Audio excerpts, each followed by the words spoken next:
parler un peu de géopolitique, chers amis, je voudrais faire quelques petits commentaires sur une émission de Benchen-Cigar, donc saluons Baptiste, notre ami et camarade, dans laquelle il interroge deux clercs conciliaires, dont un qui est entre guillemets assez connu maintenant, qui est l'abbé Raffray.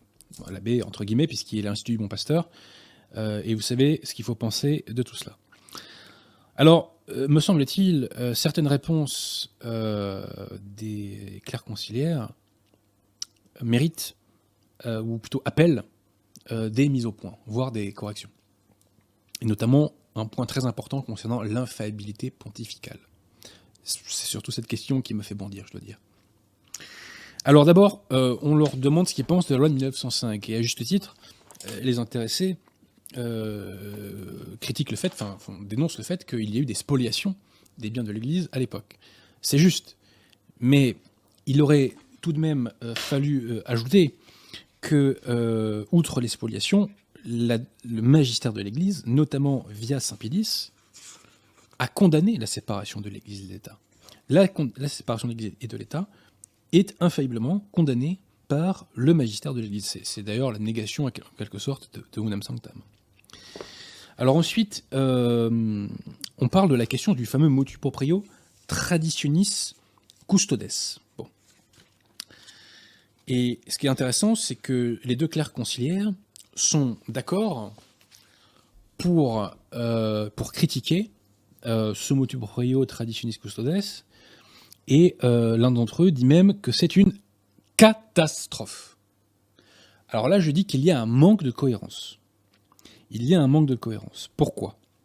Puisque les intéressés prétendent que Bergoglio est pape. Donc, Bergoglio est pape, comme Vatican I nous l'enseigne, les intéressés doivent théoriquement se soumettre à lui en matière de foi, en matière de mœurs, en matière de discipline et en matière d'actes de gouvernement. Permettez-moi de vous citer le Concile Vatican I à ce sujet, Constitution Pastor Aeternus. Donc, les pasteurs de Touran et de Tourite et les fidèles, donc en gros tous les catholiques, chacun séparément ou tous ensemble, sont tenus au devoir de subordination hiérarchique et de vraie obéissance. Subordination hiérarchique et vraie obéissance. Non seulement dans les questions qui concernent la foi et les mœurs, qui sont infaillibles, mais aussi dans celles qui touchent à la discipline, qui est également infaillible d'ailleurs la discipline, et au gouvernement de l'Église.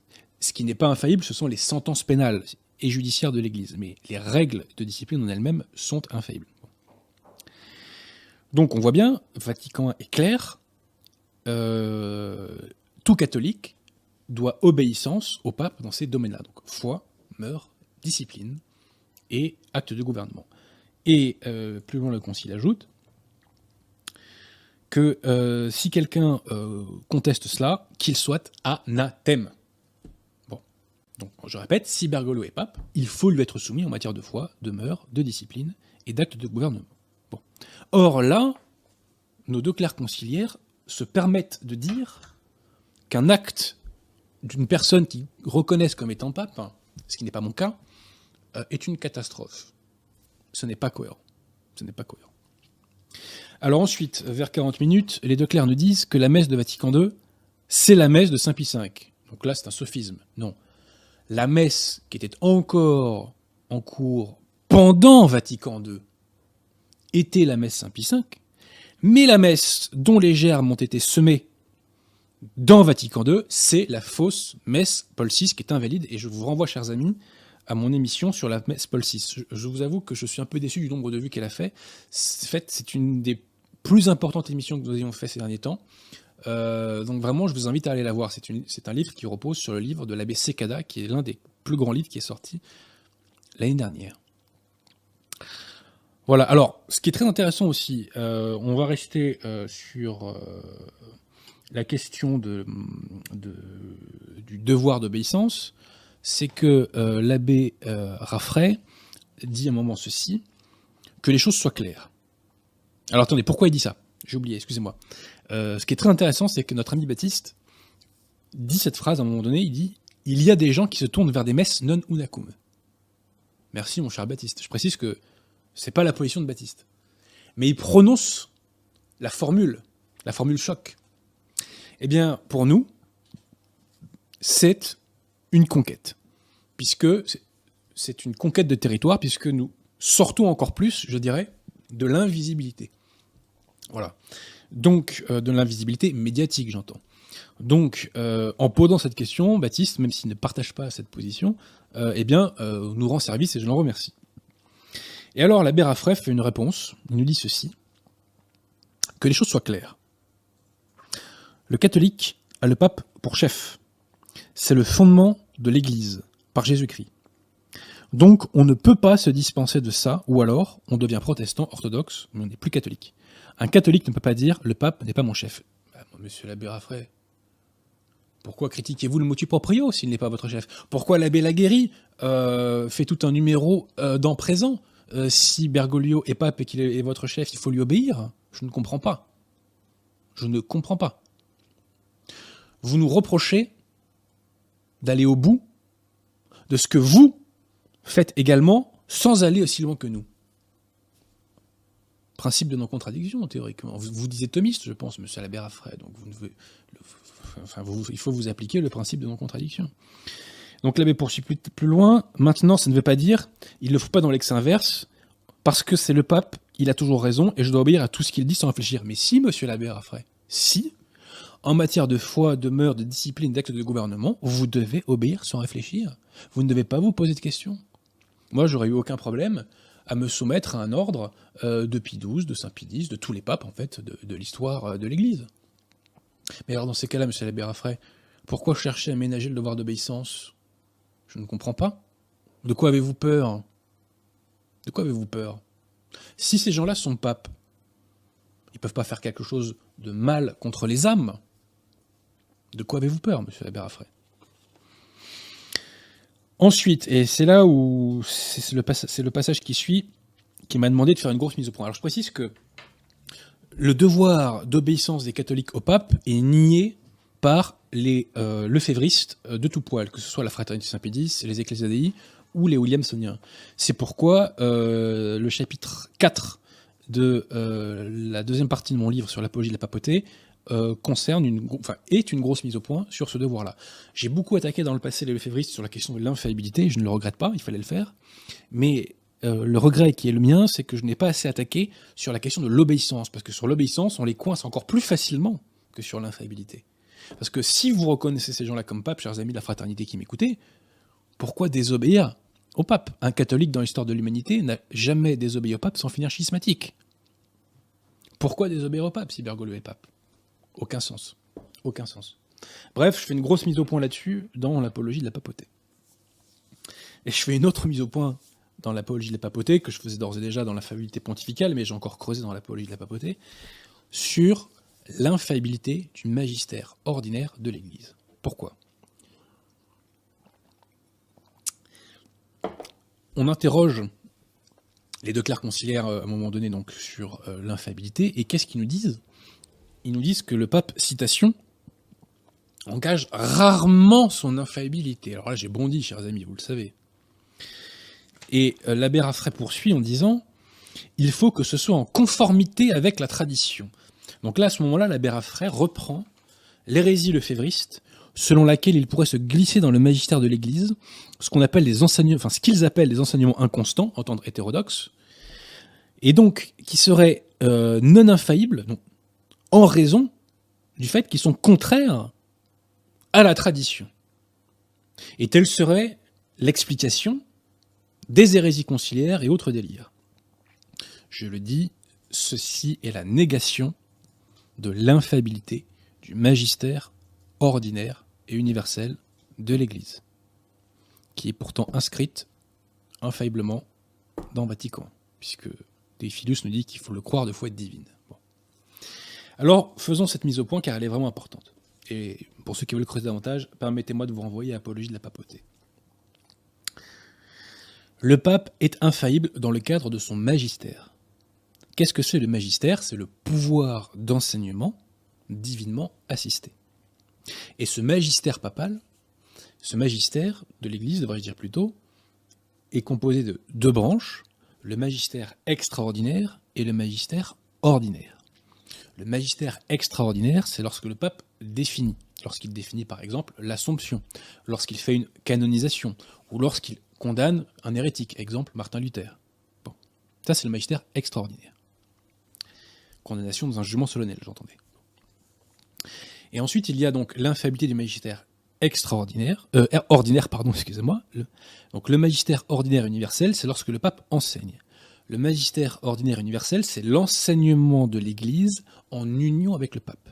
C'est la prédication des évêques en communion avec le pape. Et comme je vous l'ai dit, ce magistère ordinaire et universel, c'est Vatican qui nous le dit, il doit être cru de foi divine, sinon vous êtes hérétique. C'est ça que ça veut dire. Bon. La députation de la foi pendant le Concile Vatican I, puis Pie XI dans Mortalium Animos, nous précise que ce magistère ordinaire et universel, il s'exerce chaque jour. Et chaque jour, il est infaillible.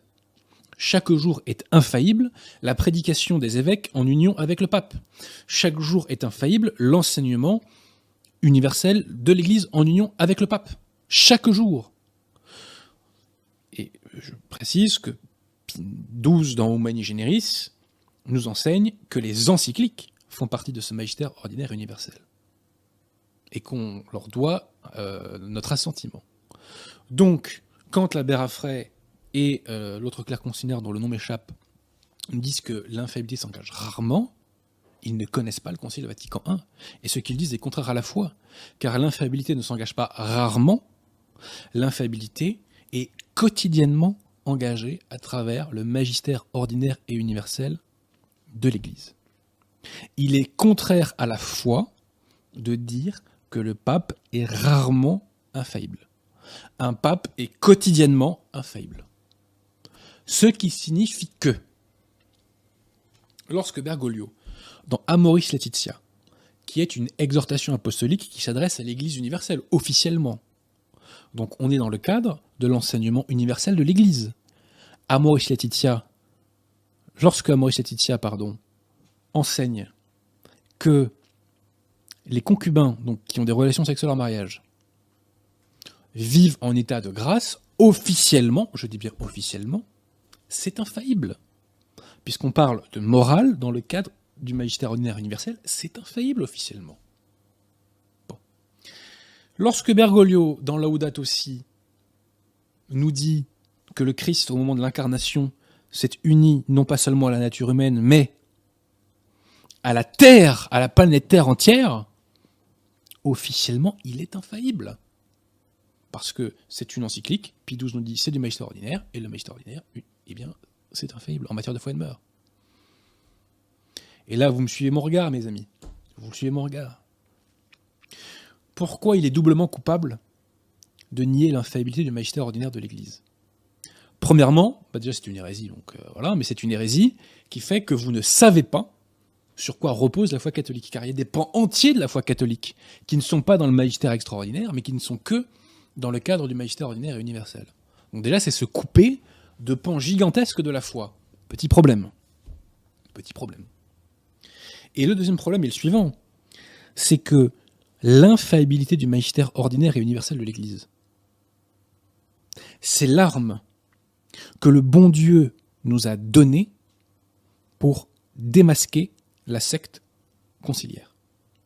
Pourquoi nous savons que les autorités conciliaires ne sont pas l'Église instituée par Jésus-Christ? Parce que dans ce qui est censé être leur magistère, et donc dans ce qui est censé être infaillible, Vatican II c'est du magistère ordinaire universel, théoriquement. Bon. On trouve des hérésies. Ils sont démasqués par leurs hérésies. Si nous ne savions pas que le magistère ordinaire et universel est infaillible, on pourrait dire, ah oui, non, mais certes, il y a des erreurs, mais c'est pas grave. Ils ont le droit de se tromper. Il est possible, il est de foi qu'ils puissent se tromper. Mais non. Il est de foi qu'un pape ne peut pas se tromper dans l'exercice de ses fonctions. C'est dans Satis Cognitum. Léon XIII nous dit, dans le cadre de ses fonctions, la foi du pape ne peut pas défaillir. Donc, l'infaillibilité du magistère ordinaire et universel de l'Église, je le répète, chers amis, c'est l'arme qui nous a été donnée par le bon Dieu pour démasquer la secte conciliaire. Donc il est doublement grave de nier son infaillibilité. Et donc je le répète, un pape est quotidiennement infaillible, je vous rassure. Bergoglio n'a jamais été infaillible une seule seconde, puisqu'il n'est pas plus pape que Pierre de Tirmont. Bref. Ensuite, alors l'abbé Raffray nous sort le poncif, le févriste, vraiment... enfin, bref. Qui est celui-ci. Si mon père est mauvais, est un mauvais père, pardon, cela reste mon père. Bah moi je vous réponds, monsieur l'abbé Raffray, qu'un pape, en matière doctrinale, ne peut pas être un mauvais pape. En matière de foi et de mœurs, un mauvais pape, ça n'existe pas. Donc, votre comparaison est un sophisme spécieux. Ensuite, Baptiste interroge les deux clercs sur l'évolution. Et là, je pense qu'ils n'ont pas répondu vraiment à la question posée par Baptiste. Alors, l'abbé Raffray nous dit que la Bible n'est pas un livre de science, elle ne prétend pas décrire scientifiquement comment les choses se sont passées. Prendre la Genèse pour un livre de science, ce serait une erreur. Ben moi, je vous réponds, monsieur l'abbé Raffray, qu'il n'y a rien de contraire à la science dans la Bible. Rien. Voilà. Et je crois que c'est Léon XIII et Pie XII, vous retrouverez les textes dans Parole de Pape, nous disent que dans les Saintes Écritures, il n'y a rien de contraire à l'histoire et il n'y a rien de contraire à la physique. À la physique. Voilà. Et donc, moi, la Genèse, je n'ai aucun problème avec la Genèse, je prends tout ce qu'il y a dans la Genèse, et je le prends tout d'un point de vue historique. Voilà. Je n'ai aucun problème avec ça. Mais la question qui était posée sur l'évolution, c'était pas celle-ci. Bon, là, périodiquement, bouchez vos oreilles. Vous allez souffrir. Vous allez souffrir. La question qui était posée implicitement, enfin, qui était posée par Baptiste, au fond, c'est est-ce que l'être humain, l'homme, a des ancêtres communs ou descend directement du macaque, du babouin et de l'orang-outan? C'est ça la question. Voilà. C'était ça la question posée. Et vous n'avez pas répondu à cette question. Donc moi, à titre personnel, je descends d'Adam, j'en suis très heureux. Je n'ai pas d'ancêtre commun avec les macaques, les babouins et les orang-outans. Et si vous ne me croyez pas, vous allez sur Google Images et vous tapez macaque, babouin, orang-outan et vous me dites si je ressemble à ça. Et j'en ai pas non plus avec les hamsters, les têtards et je sais pas ce quoi, et les pigeons et que sais-je encore. Bref. Donc voilà, moi je n'ai aucun problème pour dire que je descends d'Adam. Vous, monsieur l'abbé Raffray, et votre clerc conciliaire, est-ce que vous descendez d'Adam? Je vous pose la question. Je ne sais pas, moi, ce que répond à ça un conciliaire. D'ailleurs, tous les conciliaires qui m'attaquent en permanence, vous attaquez pas le darwinisme. Parce que la vraie question, c'est sur le darwinisme. Le darwinisme est une saloperie qui a éloigné de la foi des millions et des millions de gens. Donc, vous qui prétendez, conciliaire, défendre la foi contre l'athéisme actuel, pourquoi vous n'attaquez pas le darwinisme? Pourquoi? Il faut l'attaquer, il faut le prendre de taureau par les cornes. Et c'est ça la question posée par Baptiste. Et ben voilà, donc il y a des gens qui pensent qu'ils descendent des macaques ou qui ont des ancêtres communs avec les macaques et les babouins, bah, ma foi, ils peuvent le penser. C'est dommage que j'ai pas l'avis, n'est pas l'avis de Monseigneur Gaume sous le coude là, parce qu'il a des bonnes formules là-dessus. Mais voilà, donc c'était ça la question, et moi je dis je n'ai aucun problème pour m'opposer au darwinisme. Voilà. Mais c'était principalement la question de l'infaillibilité, je dois l'avouer, qui m'a fait bondir, car vraiment elle me tient à cœur. L'infaillibilité du magistère ordinaire et universel de l'Église, c'est une torpille nucléaire que nous avons entre les mains. Il faut nous en servir pour démasquer la secte, et c'est en démasquant la secte que nous redonnerons la puissance, je dirais, maximale à la contre-révolution. Voilà. Donc, ma foi, appuyons sur cet accélérateur.